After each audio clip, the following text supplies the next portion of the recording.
گا سرفراز صاحب، کر لوں سوال؟ سوال یہ ہے، میرا سوال ہے کہ آپ نے آخری بار قرآن مجید کب پڑھا؟ آخری بار آپ نے قرآن مجید کب پڑھا؟ اسی طرح ایک جگہ پر میں نے گفتگو کی اور گفتگو میں نے یہی سوال کیا. ایک سفید ریش بزرگ کھڑے ہو گئے، کہنے لگے بیٹا آپ نے مجھے سوچنے پر مجبور کر دیا ہے.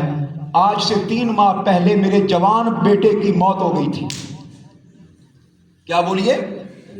جوان بیٹے کی موت ہو گئی تھی. میں بڑا مصروف تھا، لوگ مجھ سے پوچھنے کے لیے آ رہے تھے. سامنے قرآن مجید پڑھا تھا، پارے پڑے تھے. بس کسی نے کہا کہ اور بھی پڑھ رہے ہیں، بابا جی تسی بھی پڑھ لو. میں آیا بیٹا، میں نے یوں قرآن مجید کھولا، بس آغاز کرنے ہی والا تھا، بس قرآن مجید کی زیارت کر سکا، کسی نے مجھے پھر بلا لیا. بس وہ آخری دن تھا کہ جب میں نے قرآن مجید کو چھوا بھی، قرآن مجید کو دیکھا بھی.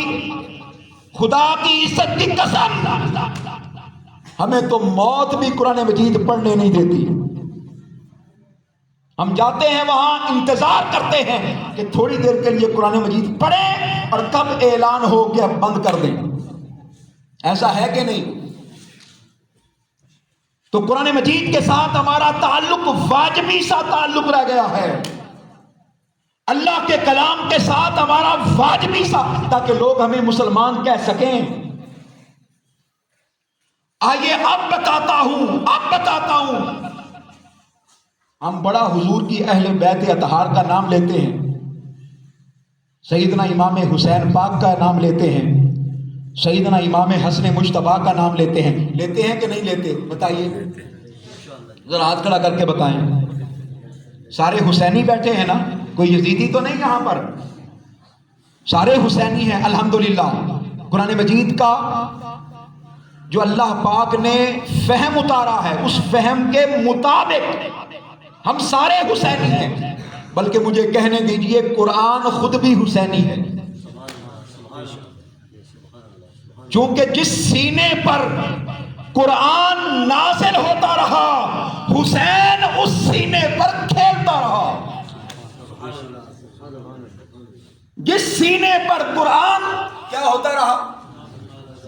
بولیے نا، نازل ہوتا رہا، امام حسین اس سینے پر کیا کرتے رہے؟ کھیلتے رہے. امام حسین اس سینے پر کھیلتے رہے. جب یہ سورہ کوثر نازل ہوئی، سورہ کوثر، انا اعطیناک الکوثر، تو حدیث مبارکہ میں آتا ہے کہ اس سورہ مبارکہ کے نازل ہونے سے 3 دن پہلے، کتنے دن پہلے بولیے؟ 3 دن پہلے سیدنا امام حسین آقا علیہ السلام کے سینہ اقدس پر کھیل رہے تھے. میں نے وہ منظر بھی پڑھا ہے آقا علیہ السلام کی حدیث مبارکہ کا، کہ آقا علیہ السلام نے امام حسین کو اپنے گھٹنوں پر کھڑا کیا، اور جس طرح بچے کو آپ انگلی پکڑ کے یوں کھڑا کرتے ہیں،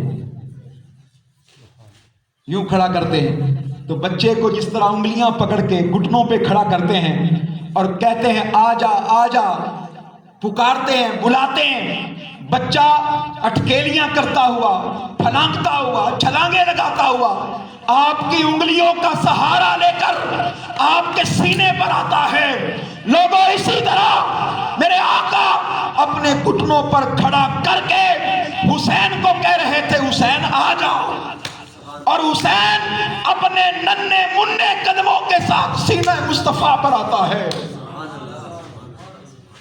میں بتانا چاہتا ہوں کہ حسین کا قرآن سے کیا تعلق ہے، تاکہ آپ کو کسی کو کوئی شک اور شبہ نہ رہ جائے، کوئی شک اور شبہ نہ رہ جائے. امام حسین سینہ مصطفیٰ پر آئے. ارے اس سینہ مصطفیٰ پر آئے کہ جس سینے پر قرآن نازل ہوتا رہا، اللہ کا کلام نازل ہوتا رہا، وہ سینہ جہاں اللہ کے کلام کے لیے رہن بنا، وہاں امام حسین کے قدموں کے لیے بھی رہن بنا. یہ تعلق ہے امام حسین کا قرآن کے ساتھ، اور یہ وہ ابتدائی تعلق ہے قرآن مجید کا حسین کے ساتھ. میرے آقا علیہ السلام نے اعلان فرمایا کہ لوگو یہ میرا حسین، یہ میری اہل بیت اور قرآن اکٹھے رہیں گے۔ اعلان فرمایا کہ نہیں فرمایا؟ بولیے۔ انی